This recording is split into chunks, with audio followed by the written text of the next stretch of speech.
या science communication.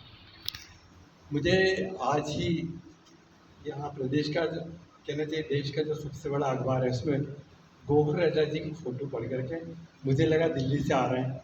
Gauhar रजा जी सचमुच क्रांतिकारी विचारों के व्यक्ति हैं वो विज्ञान के वैज्ञानिक हैं, लेकिन उनके विचार क्रांतिकारी हैं और वो ऐसे मुद्दों को उठाते हैं जो लोगों को लगता है कि हाँ उन पर बहस और चर्चा होनी चाहिए, गर्मा गर्म बहस होनी चाहिए। तो गौहर रजा जी से मुझे पहले मिलने का और उनके साथ कुछ अवधि तक संवाद का मौका भी मिला। अब आखिरी जो लाइन है, क्रांतिकारी बदलाव में मीडिया की भूमिका, ज़रूरत वैज्ञानिक नज़रिए की। तो जब वैज्ञानिक नज़रिए साइंटिफिक आउटलुक की बात करते हैं तो सारा मीडिया जब कुछ वर्षों से, जब कहना चाहिए 1990 के बाद से टेक्नोलॉजी के कारण बदल गया। जैसे जैसे ये जो सारी टेक्नोलॉजी आई, ये सब विज्ञान की देन है। उपयोग, व्यवहारिक उपयोग सामने आता है तो हम उन्हें टेक्नोलॉजी कहते हैं। जब हम कुछ काम थ्योरेटिकल करते हैं, जैसे अभी आपको याद होगा हमारे देश के एक महान वैज्ञानिक जयंत नार्लिकर नहीं रहे। उन्होंने इतनी अच्छी विज्ञान कथाएँ लिखी, एक ही भाषा में नहीं लिखी, अंग्रेजी में लिखी, मराठी की तो विशेषज्ञ उनकी भाषा थी, तो वो हमेशा कहा करते थे अपनी मातृभाषा में विज्ञान को आम आदमी तक ले जाना चाहिए। ये उनका विचार था।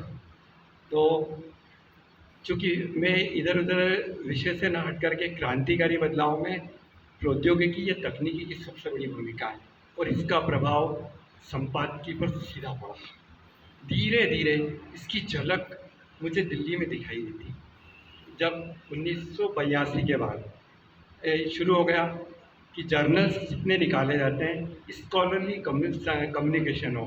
तो धीरे धीरे कंप्यूटर या आया जो डेस्कटॉप डीटीपी, उसमें लगा कि आप धीरे जो क्रिएटिविटी है, एक संपादक की जो भूमिका है वो कम होती जा रही है और स्कॉलरली अप्रोच, मैंने हम लोग विज्ञान के विभाग में यह शब्द जहाँ पर साइंटिस्ट लोग आपस में एक दूसरे से वैचारिक मुद्दों पर टकराव करते हैं, चर्चा करते हैं, तो यही शब्द स्कॉलरली अप्रोच ज़्यादा काम में आता है।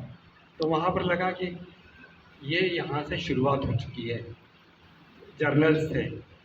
आपने नाम सुना होगा, बम्बई से टाइम्स ऑफ इंडिया ग्रुप एक पत्रिका निकालता था, साइंस टुडे। उसके एक संपादक थे डॉक्टर फोर्डके, जो बाद में वहाँ से CSIR के एक प्रयोगशाला में चले गए। लेकिन वहीं से टाइम्स ऑफ इंडिया से ही हमें संकेत मिल गया था कि उसमें नया संपादक बनाया गया मुकुल शर्मा को। तो वहाँ पर संपादकों को हटाने का, और डॉक्टर GP फोर्डके, वो भी विज्ञान का कथाकार थे अभी भी नार्लिकर जी की तरह, तो वहाँ से उनको इकोनॉमिक टाइम्स में शिफ्ट कर दिया गया। तो जो टाइम्स ग्रुप है उसने पहले ही अपना यहाँ तक दिल्ली से चीज़ें उन दिनों इंदौर आते आते बहुत धीमी रफ्तार से पहुँची, लेकिन पहुँच गई। तो बदलाव की जो शुरुआत है वहीं से हो गई।